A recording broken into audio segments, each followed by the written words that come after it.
All of you SIT right properly. ఎవరండి ఈయన?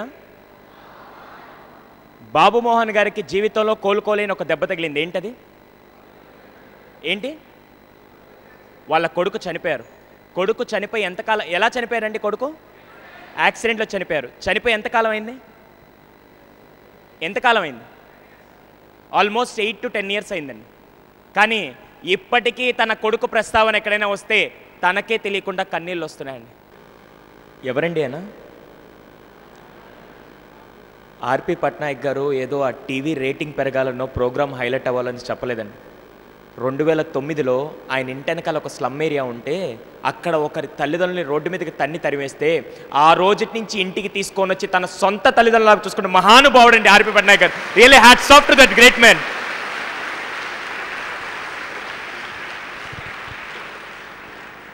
ఎందుకు సార్ మీకు ఓల్డ్ ఏజ్ హోమ్లు అంటే ఎంత కసి అంటే, 2010లో మా తాతగారు మతిస్థిమితం లేకుండా ఇంట్లో నుంచి వెళ్ళిపోతే ఆయన్ని వెతుక్కుంటూ మాది నెల్లూరు అండి. నెల్లూరు, తిరుపతి అన్ని ప్లేసెస్ తిరగడం మొదలుపెట్టాను. ప్రతిరోజు గుళ్ళు అన్నీ తిరుగుతూ ఉంటే చాలామంది అన్నారు, వెళ్ళి ఎక్కడైనా ఓల్డేజ్ హోమ్లో వెతకొచ్చు కదా, ఎవరన్నా డ్రాప్ చేసి ఉంటారంటే ఆ రోడ్ నుంచి ప్రతిరోజు ఒక్కొక్క ఓల్డేజ్ హోమ్కి వెళ్ళేవాడిని.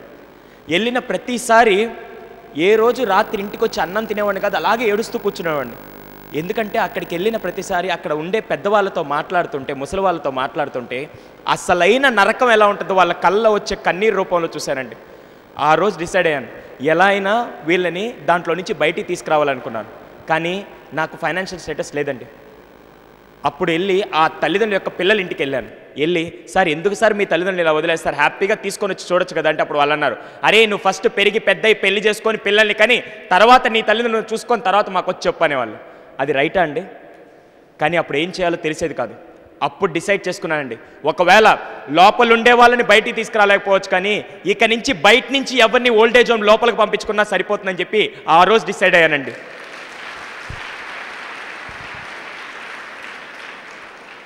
కానీ ఒక్కడిని చేయాలంటే నా వల్ల కావట్లేదు.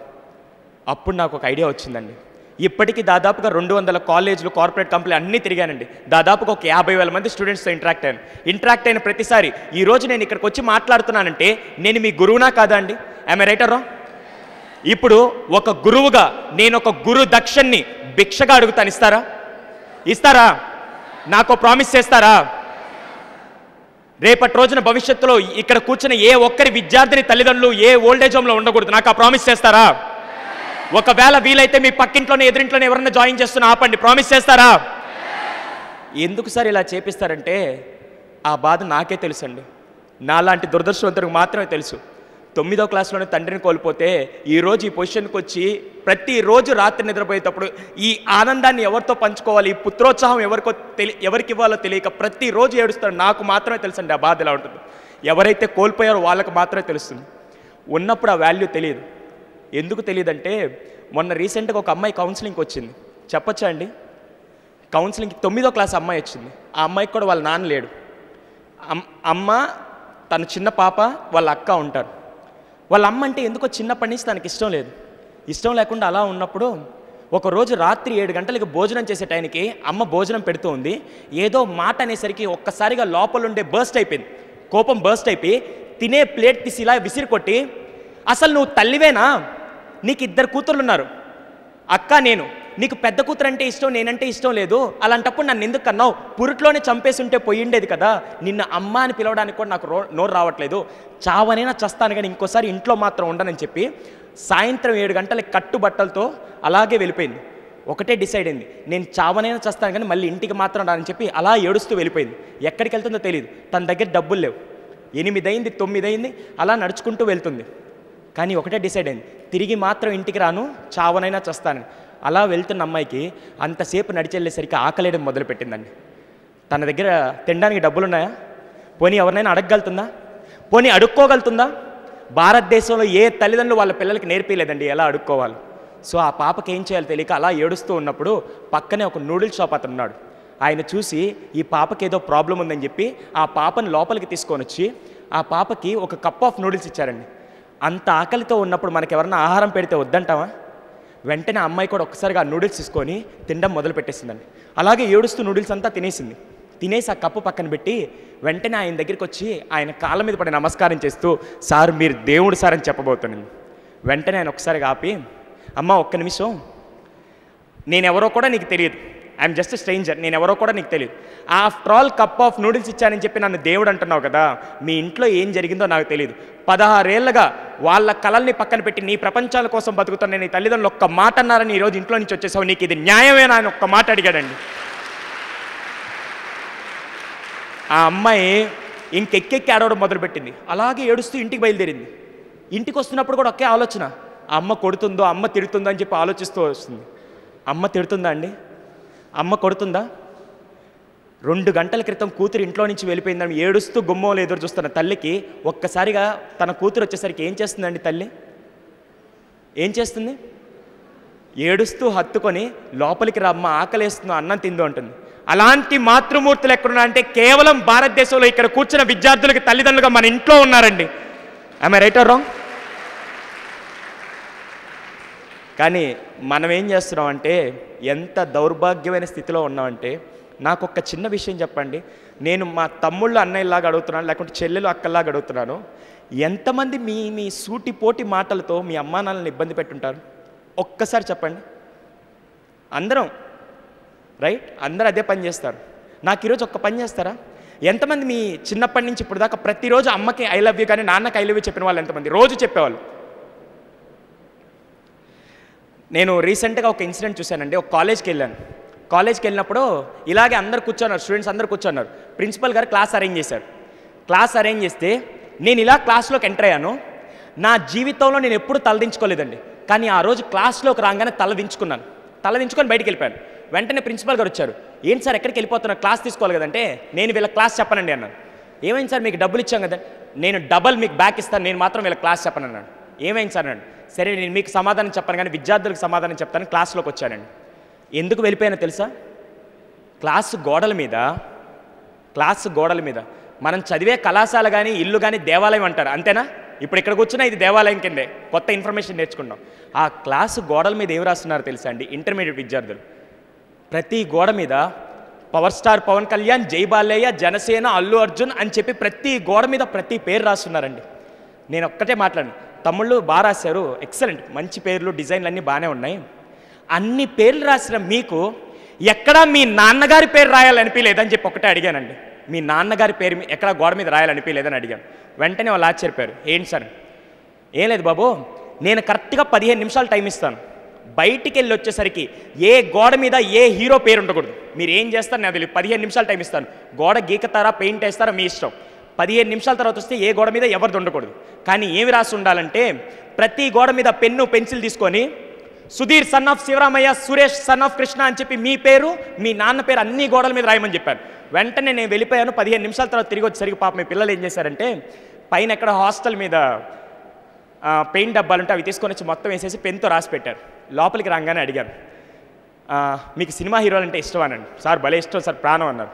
వెరీ గుడ్ అమ్మా. సినిమా హీరోల మీద మనం చూపించేదాన్ని ఏమంటారమ్మా? అభిమానం. తల్లిదండ్రుల మీద చూపించేదాన్ని మనం ఏమంటాం? పిల్ల జమీందార్ సినిమాలో ఒక మంచి డైలాగ్ ఉంటుందండి. ఏంటంటే, దేవుడు మనుషుల్ని ప్రేమించడానికి వస్తువులను వాడుకునే దానికి సృష్టిస్తే మనం వస్తువుల్ని ప్రేమిస్తూ మనుషుల్ని వాడుకుంటున్నాం అని చెప్పేసి ఆ సినిమాలో ఒక డైలాగ్ ఉంటుంది.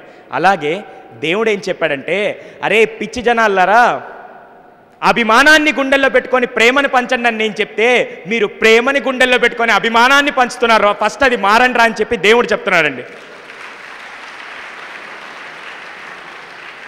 ఈ రోజు నుంచి ఎక్కడో ఉంటే ఇంకొక ఇన్సిడెంట్ చెప్పొచ్చు అండి, నాకు తెలియదు ఈ వీడియో ఎక్కడికి వెళ్తుంది, ఎవరు ఫ్యాన్స్ వచ్చి నన్ను కొడతారు నాకు తెలియదు. కానీ నేను ఎవరి ఫ్యాన్స్ని హర్ట్ చేయట్లేదు. కానీ నేను ఒకే ఒక విషయం చెప్పాలనుకున్నాను. ఒక అన్నయ్యగా ఒకటి చెప్తాను, మీరు ఇంటికి వెళ్ళి ఒకటి చేస్తారా చేయరా? సో ఈరోజు ఇంటికి వెళ్ళి ఒక పని చేయండి.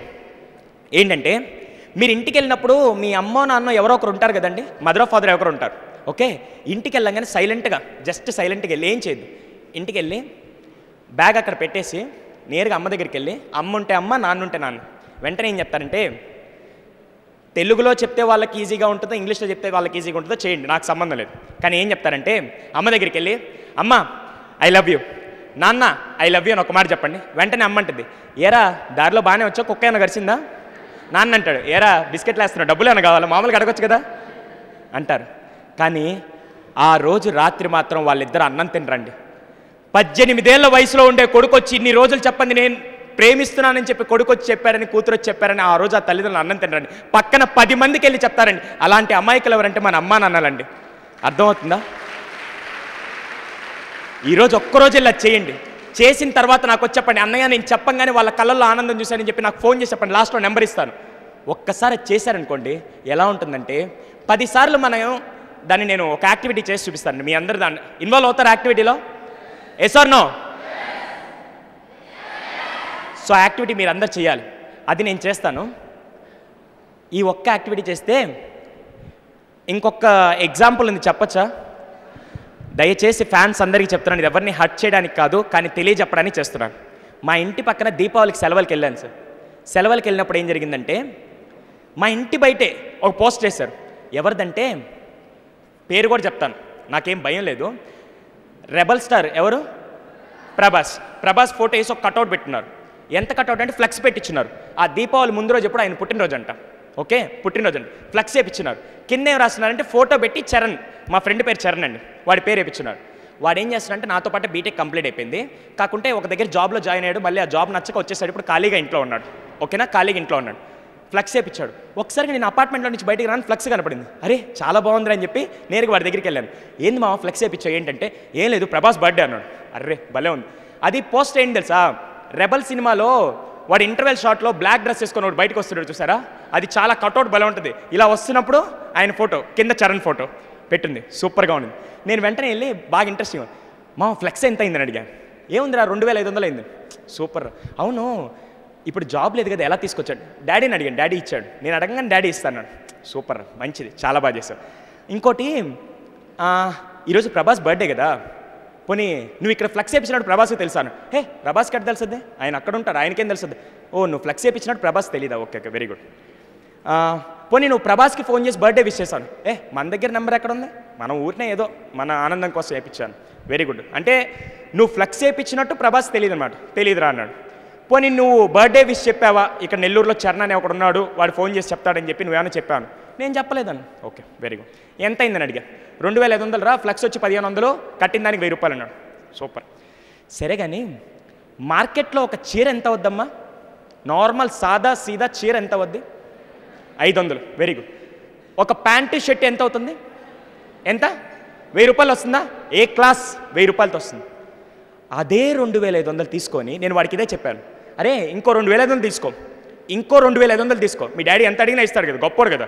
ఇంకో 2500 తీసుకో. నేరుగా షాప్కి వెళ్ళు, 500 పెట్టి అమ్మకి చీర, నాన్నకి 1000 రూపాయలు పెట్టి బట్టలు తీసుకొని ఇంకో 1000 రూపాయలు మిగలదు కదా, ఆ 1000 రూపాయలు ఆ కవర్ మీదే పెట్టి నేరుగా ఇంటికి వెళ్ళి, అమ్మ ఇద్దో నీకోసం చీర తీసుకొని వచ్చాను, నాన్న ఇద్దో నీకోసం బట్టలు తీసుకొని వచ్చాను, ఇద్దో ఇంకా 1000 రూపాయలు మిగిలిందని ఒక్కసారి మీరు ఇస్తే జీవితాంతం మిమ్మల్ని మర్చిపోతారండి.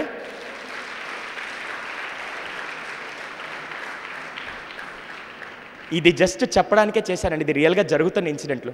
నేను వాళ్ళందరికీ ఎందుకు చెప్పలేనంటే, సార్ అభిమానం ఎప్పుడు ఇక్కడ ఉంటేనే బాగుంటుంది కానీ అలా ప్రదర్శించొద్దు సార్.